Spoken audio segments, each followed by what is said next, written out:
ہمارے مسلم لیگ کاف کے سیاسی ورکر تھے، ہمارے بھائی بھی تھے،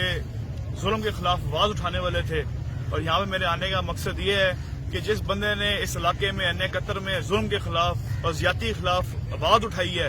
اس کا منہ اسی طرح بند کیا گیا ہے، اور انشاءاللہ تعالی یہی مقصد لے کے اور یہی مشن لے کے بشیر بھٹو صاحب آگے گئے تھے کہ یہ ظلم اور زیادتی ہم نے ختم کرنی ہے، ہمارے ساتھ چلے تھے، اور انشاءاللہ تعالی اس مشن کو آئندہ بھی قائم رکھیں گے، اور انشاءاللہ تعالی جو ان کے گنہگار ہیں انشاءاللہ تعالی گرفتار ہوئیں گے، ان کو قانونی جو بھی مسئلے مسائل ہو انشاءاللہ تعالی ہم پوری سپورٹ کریں گے، ہر طرف سے سپورٹ کریں گے، یہاں پہ ہر بندہ موجود ہے۔ مجھے یہ بتائیں کہ آپ گورنمنٹ کا بھی حصہ، آپ کی جماعت گورنمنٹ کا بھی حصہ ہے۔ اب میں آپ کو بتانا چاہتا ہوں کہ آپ یہ دیکھیں کہ صبح 7 بجے سے لے کے اب تک یہ جو تمام ایریا چل رہا ہے، یہ انصاف کا بول بالا آپ کو کہیں پہ نظر نہیں آ رہا ہوگا۔ جناب یہ حکومت، یہ پی ٹی آئی،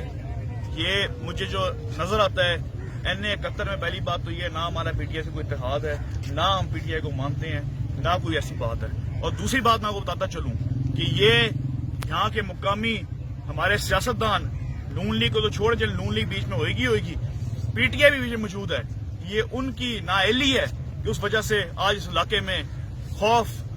کی سیاست ہو رہی ہے، لوگوں سے ظلم ہو رہا ہے، لوگوں سے زیادتیاں ہو رہی ہیں، اور انشاءاللہ تعالی اللہ نے موقع دیا تو یہ ظلم زیادتی میں ختم کروں گا، جس طرح مرضی کروں، یہ میرے اوپر ہے بات۔ ابھی اس وقت آن دی اسپاٹ جو آپ صورتحال دیکھ رہے ہیں اس کو کیسے ختم کیا جا سکتا ہے؟ گریہ داری یہ بیبیاں آ رہی ہیں، یہ بیبی دیکھیں جن کا میاں اس دنیا سے گیا ہے۔ میں آپ کو یہ بتا رہا ہوں کہ آپ سب سے زیادہ جتنی عوام یہاں پہ اکٹھی ہے، سب سے زیادہ دکھ مجھے ہے، کیونکہ میرے وہ سیاسی ورکر تھے، میری کیمپین چلا رہے تھے، وہ میری کیمپین وہ کیوں چلا رہے تھے کہ وہ میرے مشن کو سمجھتے تھے کہ یہ ظلم زیادتی کے خلاف کھڑے ہیں، اور آج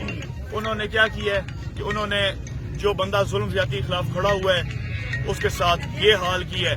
اس کو قتل کر کے اس کا منہ بند کر دیا ہے۔ پچھلے 20-30 سال سے یہی چلتا آ رہا ہے، اور انشاءاللہ تعالی اس کو ہم ختم کریں گے، انشاءاللہ تعالی ایسا دوبارہ کبھی بھی نہیں ہونے لگا، اور انشاءاللہ جو ہو چکا ہے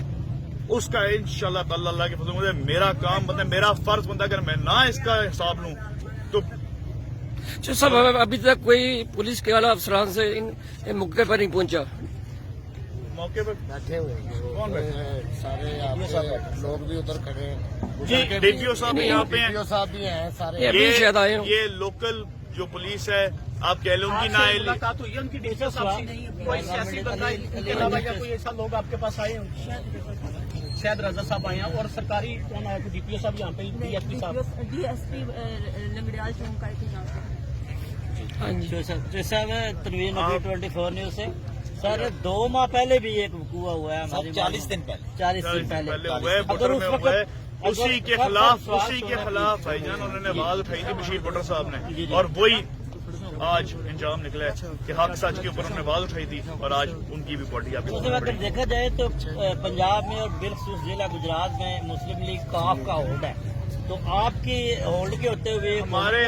اس طرح کے حالات جو ہیں جناب ہمارا نہ ہولڈ ہے یہاں پہ، نہ کوئی بات ہے، حکومت پیٹی آئے گی، ہم اتحادی ضرور ہیں۔ ساتھ میں بھی آپ کے گھر کی وہاں پہ جو ہے وہ موجودگی ہے، تو کیا اس آواز کو آپ اسمبلی میں آپ کے بھائی آپ کے بڑے اسمبلی میں اٹھائیں گے؟ جناب علی اسمبلی آپ چھوڑیں، یہ میں وہ بتا رہا ہوں، آپ سب سے زیادہ اس عوام سے زیادہ دکھ مجھے ہے،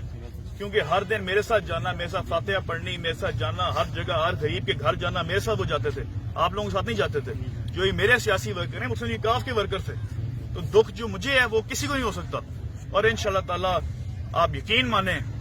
کہ یہ علاقے میں نظر آئے گی بات، کہ آج آپ کے سامنے آ گئی یہ بات، جو لوگ یہاں پہ خوف کی سیاست کرتے ہیں، ہر چیز کرتے ہیں، آپ کے سامنے آ گئی یہ بات کہ ان کا کام کیا ہے کہ جو بندہ حق سچ کے لیے آواز اٹھائے اس کا منہ اس طرح بند کیا جائے، اور انشاءاللہ یہ چلنے نہیں میں نے دینا۔